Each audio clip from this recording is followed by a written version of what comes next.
गुप्त नवरात्रि के चौथे दिन की कथा। 10 महाविद्याओं में से देवी भुवनेश्वरी को चौथे स्थान पर पूजा जाता है। ये तीनों लोकों की स्वामिनी हैं। एक बार मधुकैटभ ने पूरी पृथ्वी पर हाहाकार मचा रखा था। तब सभी देवता भगवान विष्णु के पास गए और उनसे निद्रा का त्याग करने के लिए प्रार्थना करने लगे। भगवान विष्णु निद्रा से जागे और उन्होंने 5000 वर्षों तक मधुकैटभ से युद्ध किया। बहुत अधिक समय तक युद्ध करते हुए भगवान विष्णु थक गए।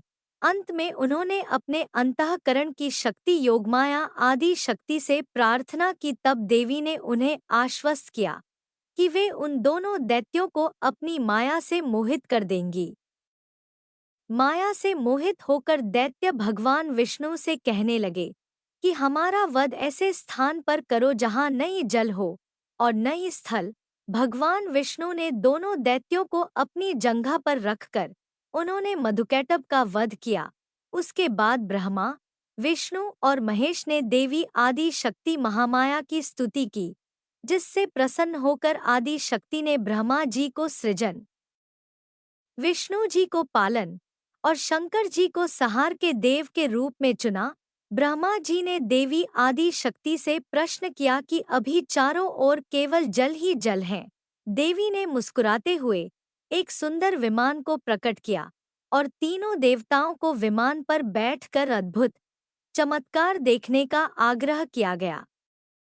तीनों देवों के विमान पर बैठने के बाद विमान आकाश में उड़ने लगा और उड़कर ऐसे स्थान पर पहुंचा जहां जल नहीं था। सागर के तट पर पहुंचा।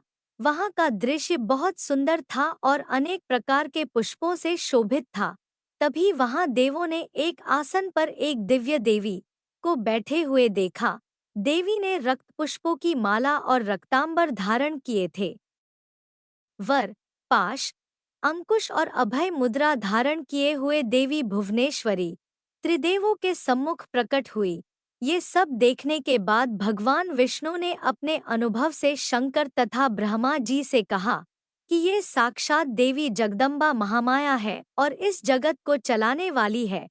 तीनों देव भगवती भुवनेश्वरी की स्तुति करने के लिए उनके चरणों के निकट गए। तीनों देवों ने देवी के चरणकमल के नाखूनों में संपूर्ण जगत को देखा। ये सब देखने के बाद त्रिदेव यह समझ गए कि देवी संपूर्ण ब्रह्मांड की जननी है। चैनल को लाइक, शेयर एंड सब्सक्राइब करें।